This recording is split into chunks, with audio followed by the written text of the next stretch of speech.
नमस्कार। आज के इस खास विश्लेषण में हम एक ऐसी कहानी पर बात करने वाले हैं जो सच में किसी बॉलीवुड फिल्म से कम नहीं है।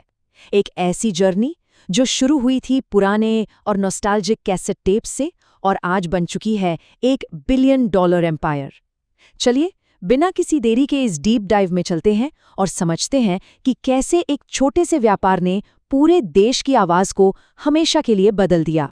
सोचिए, क्या एक छोटा सा साधारण प्लास्टिक का रेक्टेंगल किसी पूरे देश की जिंदगी बदल सकता है। 1980 के दशक में बिल्कुल यही हुआ। कॉम्पैक्ट कैसेट टेप सिर्फ गाने सुनने का एक नया तरीका नहीं था, इसने म्यूजिक को पोर्टेबल और बेहद पर्सनल बना दिया। लोग अचानक से म्यूजिक को अपने साथ कहीं भी ले जा सकते थे, जिससे संगीत आम जनता की जिंदगी का एक अहम हिस्सा बन गया। इस पूरे सफर को हम 5 हिस्सों में बांटेंगे।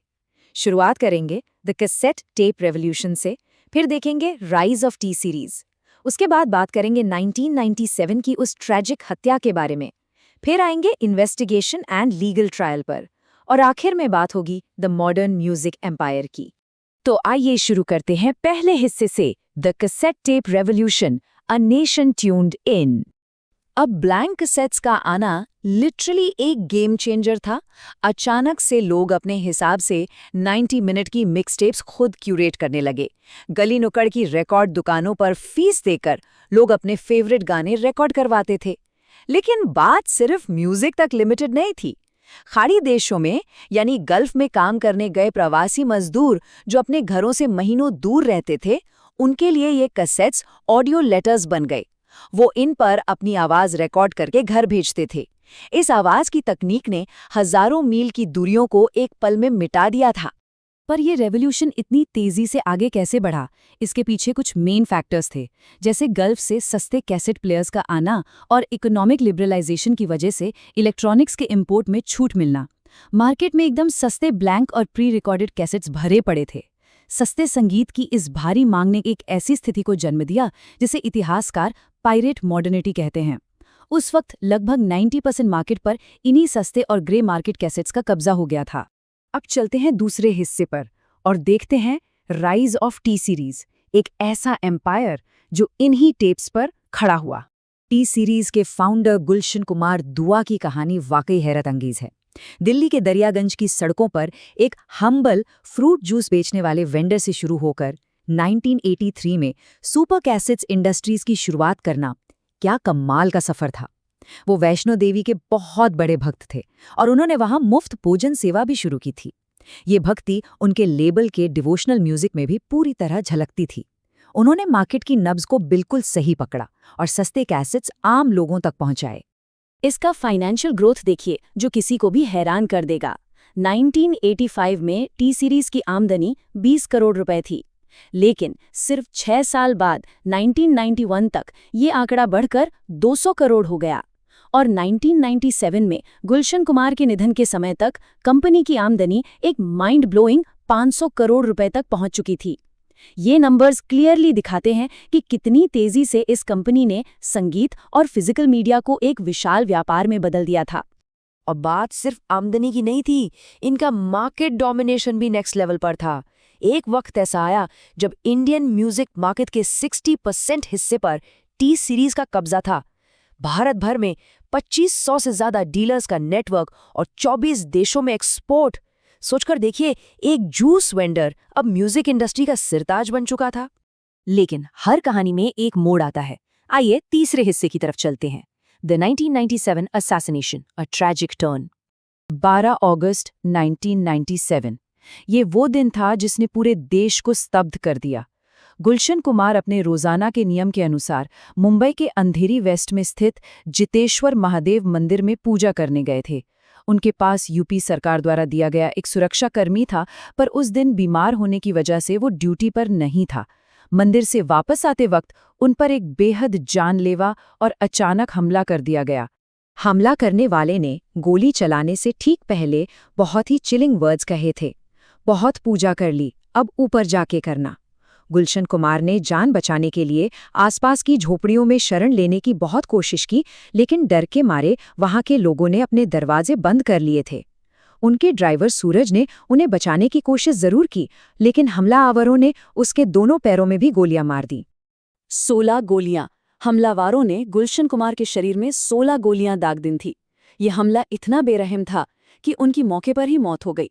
हमलावर वहां से एक टैक्सी को बंदूक की नोक पर छीनकर फरार हो गए। उस दिन संगीत की दुनिया ने एक महान साम्राज्य के निर्माता को एक भयानक अपराध में खो दिया था। आइए अब चौथे हिस्से को देखते हैं, investigation and legal trial, the search for justice. Police की जांच जब शुरू हुई तो कई चौंका देने वाले दावे सामने आए। सबसे बड़ा मुद्दा एक्सटॉर्शन का था।